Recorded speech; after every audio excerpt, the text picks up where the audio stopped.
Hello, dear students. I'm Sheetal Sharma.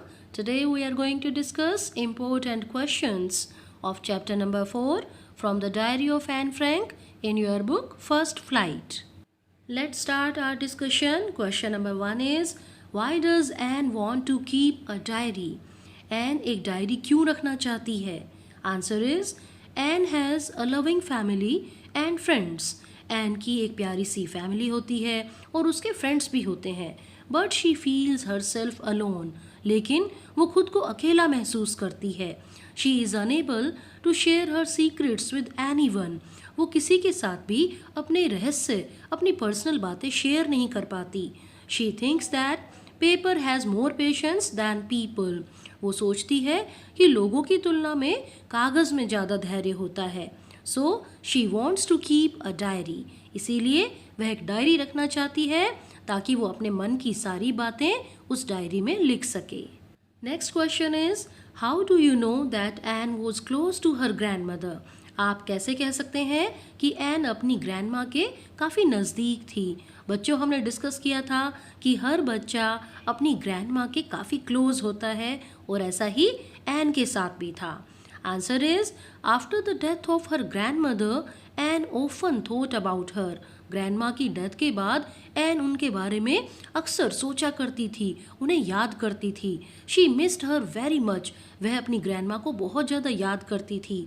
She lighted up an extra candle for her on her birthday. और उसने अपने जन्मदिन पर दादी के नाम की एक एक्स्ट्रा कैंडल भी जलाई थी. This shows that she was very close to her grandmother. इन्हीं बातों से हमें पता लगता है कि वह अपनी ग्रैंड माँ के काफ़ी नज़दीक थी. Next question is, why was Mr Keesing annoyed with Anne? What did he ask her to do? Mr Keesing Anne के साथ नाराज़ थे, उससे बड़ा गुस्सा थे, तो उन्होंने उसे क्या करने के लिए दिया?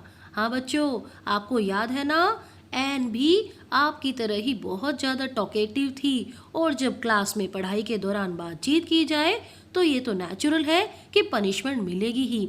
लेकिन मिस्टर कीजिंग ने एक नई तरह की पनिशमेंट दी थी उसे. तो आइए देखते हैं हम आंसर को. Mr Keesing, Anne's maths teacher, was annoyed with her as she would always talk very much in class. Mr Keesing जो एन के मैथ्स टीचर थे वो उससे बड़ा गुस्सा थे क्योंकि वह क्लास में बहुत ज़्यादा बात करती थी. He asked her to write an essay on the topic a chatterbox. और इसीलिए उन्होंने क्या कहा था कि तुम एक एसे लिखो, और टॉपिक क्या दिया गया था? एक बातूनी डिब्बा. नेक्स्ट क्वेश्चन है बच्चों, how does Anne justify her being a chatterbox in her essay? Anne ने अ चैटर बॉक्स टॉपिक पर जो एसे लिखा उसमें वह जस्टिफाई कर देती है कि बातें करना बिल्कुल ठीक होता है. तो वह ऐसा कैसे करती है? Answer is, Anne writes that talking is a student's trait. Anne अपने एसे में लिखती है कि बातें करना तो एक विद्यार्थी का गुण होता है, ये उसकी खास आदत होती है. And she will try to control her habit of talking. वह अपनी इस बात करने की आदत को कंट्रोल करने की कोशिश करेगी. But she has got it from her mother and such inherited traits can not be curved. लेकिन उसे ये आदत, उसे ये गुण अपनी माँ से मिला है, और ऐसे गुण जो अपने माँ बाप से मिलते हैं उनको तो कंट्रोल किया ही नहीं जा सकता. तो देखा आपने कितनी स्मार्ट है ये लड़की Anne Frank.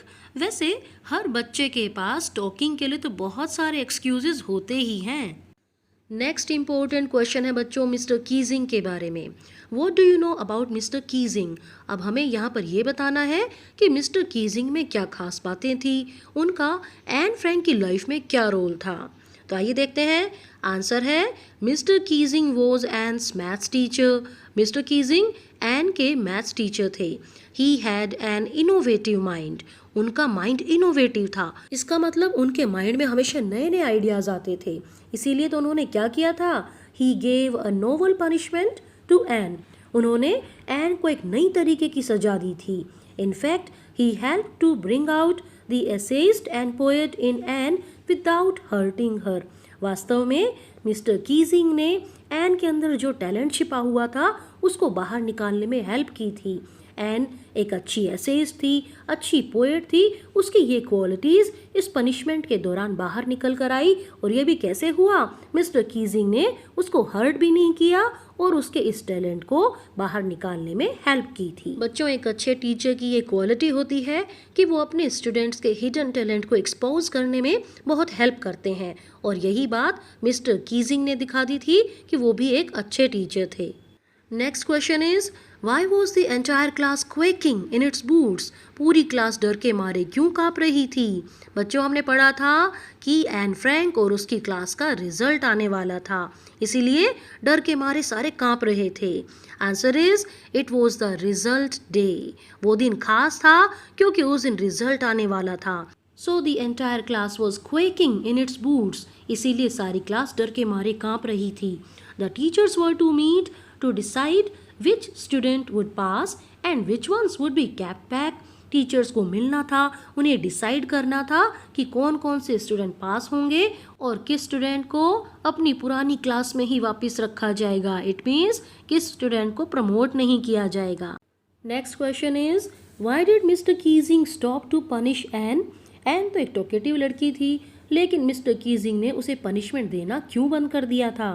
Answer is, the third essay written by Anne was on the topic quack quack quack said Mistress Chatterbox. अब हमें ये पता ही है कि एन फ्रैंक को तीसरी बार जो ऐसे लिखने के लिए दिया गया था उसका टॉपिक था quack quack quack sad mistress chatterbox. और ये ऐसे उसने एक पोएटिक फॉर्म में लिखा था। It was about a mother duck and father sworn. यह एक डक और स्वॉन के बारे में था। It was a joke on mister Keesing himself. और वास्तव में ये ऐसे मिस्टर कीजिंग के ऊपर ही किया गया एक मजाक था। However he took the joke in a positive way and stopped punishing her. लेकिन मिस्टर कीजिंग ने इस मजाक को पॉजिटिव वे में लिया। इसका मतलब उन्होंने बुरा नहीं माना और एन को पनिश करना भी बंद कर दिया। Let's discuss summary of the chapter now. From the Diary of Anne Frank is an interesting chapter extracted from Anne Frank's diary entitled The Diary of a Young Girl. बच्चों, हमने discuss किया था कि हमारा ये चैप्टर एन फ्रैंक की diary, जिसका title है the diary of a young girl, उसी में से लिया गया है, उसी का एक पार्ट है। Here she talks about her family, her adorable father, the death of her grandmother, and the day 20th June 1942 when she starts writing her diary. इस चैप्टर में हम देखते हैं कि वो अपनी फैमिली, अपने प्यारे फादर और अपनी ग्रैंडमा की डेथ के बारे में और उस खास दिन 20 जून 1942 के बारे में बात करती है जब वह अपनी डायरी लिखना स्टार्ट करती है। She tells us why she decided to keep a diary. वो हमें ये भी बताती है कि उसने डायरी लिखने का निर्णय क्यों लिया था।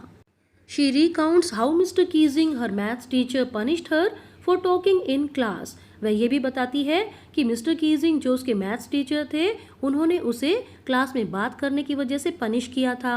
He gave her the task of writing essay on the topic a chatterbox. उन्होंने उसे एक ऐसे लिखने के लिए दिया था जिसका टाइटल था a chatterbox. The next time when she was found talking, he again gave her a funny topic titled an incorrigible chatterbox. अगली बार एन फ्रैंक जब फिर से बातें कर रही थी तो टीचर ने उसे फिर से एक मजाकिया टॉपिक लिखने को दिया जिसका टाइटल था एन इनकॉरिजिबल चैटरबॉक्स, एक ऐसा बातूनी डिब्बा जो कभी सुधर ही नहीं सकता। Later she got another topic to write on which was titled Quack Quack Quack said Mistress Chatterbox. जब वह दोबारा से बात करते हुए पाई गई तो उसे फिर से एक टॉपिक दिया गया लिखने के लिए और इस बार टाइटल था Quack Quack Quack said Mistress Chatterbox. She wrote a beautiful poem on this topic और उसने इस ऐसे को पोएटिक फॉर्म में लिखा। Mister Keesing was very please with the poem. Mister Keesing इस पोएम को देखकर बड़े खुश हुए। He stopped punishing Anne Frank और उन्होंने एन को पनिश करना बंद कर दिया। Thus this chapter shows that Anne Frank was a lovely, jolly, intelligent and talented girl. तो इस तरीके से चैप्टर हमें बताता है, दिखाता है कि एन फ्रैंक एक बहुत ही प्यारी, हंसमुख, इंटेलिजेंट और टैलेंटेड लड़की थी।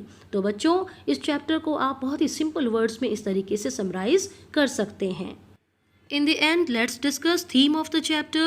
The main theme of the book, The Diary of a Young Girl, is the horrors of war. faced by Jews during the Second World War. बच्चों, हमारा ये चैप्टर एन फ्रैंक की book the diary of a young girl से लिया गया है और इस बुक की मेन थीम है सेकेंड वर्ल्ड वॉर के दौरान यहूदियों को जो भी टॉर्चर फेस करना पड़ा, युद्ध की वजह से यहूदियों की लाइफ कितनी पेनफुल बन गई थी उसको डिपिक्ट करना. The present chapter from the diary of Anne Frank throws A light on the life of Anne Frank. और इस chapter from the diary of Anne Frank से हमें एन की लाइफ के बारे में पता लगता है. It shows that Anne was a jolly, intelligent and talented girl. इस चैप्टर से हमें पता लगता है कि एन बहुत ही हंसमुख, इंटेलिजेंट और बहुत ही प्रतिभावान लड़की थी. It also shows a healthy relationship between Anne Frank and her teacher mister Keesing. इस चैप्टर से हमें पता लगता है कि एन फ्रैंक और उसके टीचर के बीच में कितना अच्छा रिश्ता था. In fact such a healthy relationship is needed everywhere in the class for effective teaching and learning. वास्तव में इतना प्यारा रिश्ता तो हर क्लास में होना चाहिए ताकि टीचिंग और लर्निंग को बहुत ही ज़्यादा इफेक्टिव बनाया जा सके. And here the important questions of this chapter end. I hope you have enjoyed it, you have learned a lot, and now thank you very much for watching this video.